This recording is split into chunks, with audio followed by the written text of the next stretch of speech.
Hi, this is Kathi Quinn with Floriani. Floriani is a division of R&K Distributing, and I want to welcome you to this week's Project of the Week.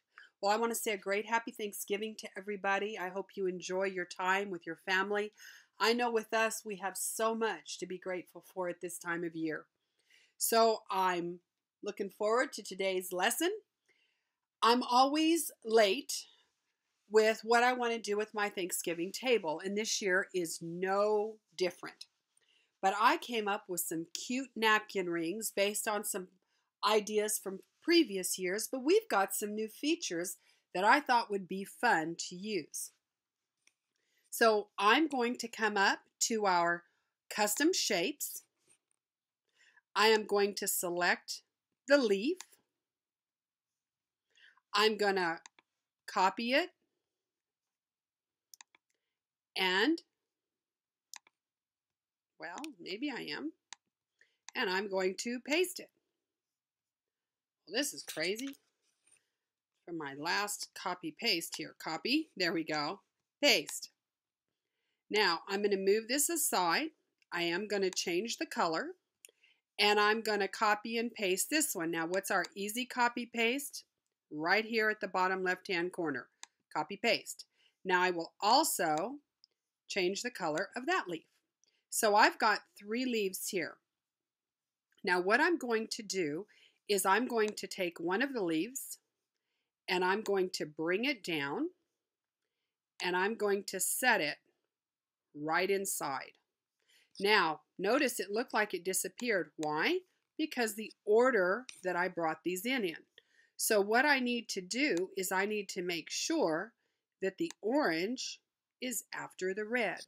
So sometimes we lose where they are. That's because the bigger one was over the smaller one. Now that I've got this here, I am going to copy and paste. Only this time, I'm not using this corner because I want it right there. I'm going to move it over so you can see it's identical. The angle's identical, everything. I just pulled it to the right. Now I'm going to select my background leaf and I'm going to select my yellow leaf. So we're going to select this one and this one, just those 2 leaves, and I am going to combine up here at the top right hand corner, and what that's going to do is it's going to cut a hole out of my larger leaf right in the center. Now we're going to come down and use one of our new features if you haven't used it. Right here along the bottom, you're going to see we have a mesh fill. Now we've had this for a little while, but we haven't really played with it. So let's click on our mesh fill. Now with that, if I come stitch type and I click the 3 buttons right here, the 3 little dots, etc. buttons, now I have the ability to pick some different fills for this. And I'm going to go with this one right here. I'm going to say OK. So now I've got this fill in here. I'm going to right mouse click copy. I'm going to right mouse click paste, and I'm going to come down to my steel stitch and put a nice little edge around that.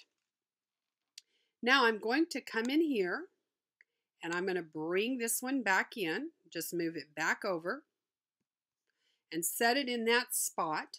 Now you notice it gave me a satin stitch on the outside and on the inside. So now with this little inside one, I'm going to do the same thing. I'm going to come down here and I'm going to select a mesh fill. And we're going to go back to our etc. button. And I'm going to come in here and I'm going to pick a different fill to go in this one. I think I'm going to do more of just a straight up fill. There we go. And I'm going to say OK. Now with this, I've got my back. I've got this inner fill right here.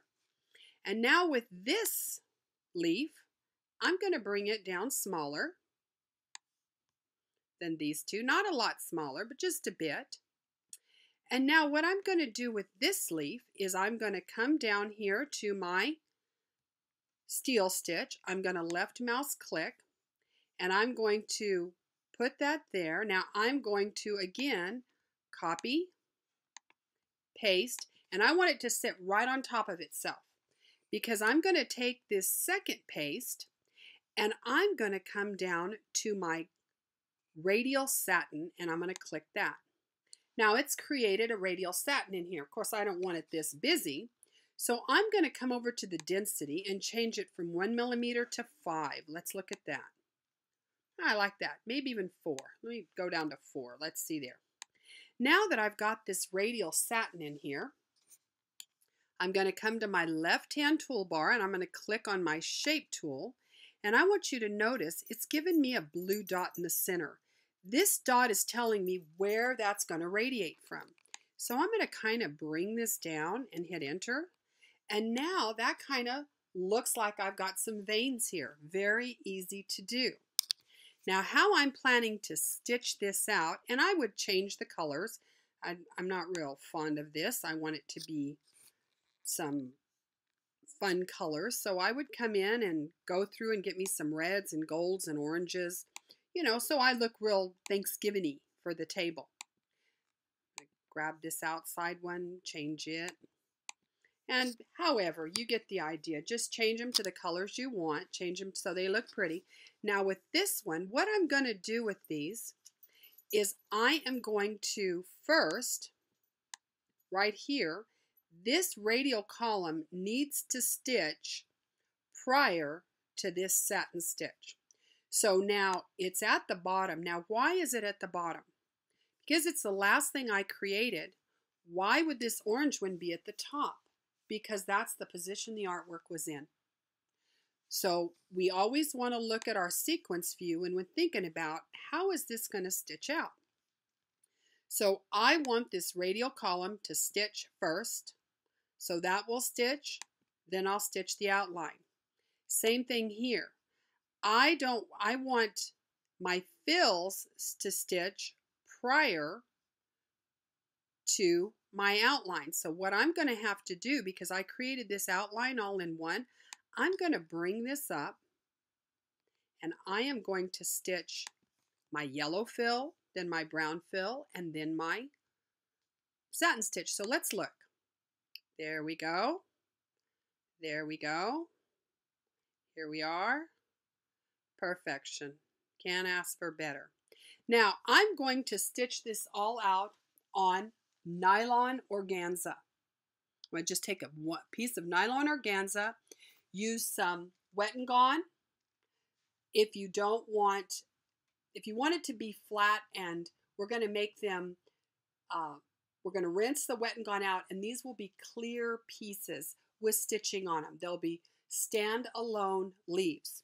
Now you might want to even put some sew and shrink in the orange one. So what I would do is I would hoop a big hoop up, stitch out as many of this double as I needed with just Wet and Gone and my organza.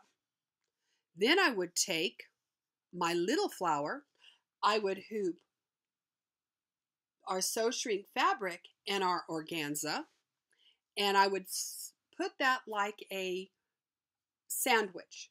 The sew shrink fabric would go in between two pieces of organza. Then I would stitch all of these out. Take it to your table, use your heat cut tool, burn around the edges because that nylon's going to burn very fast.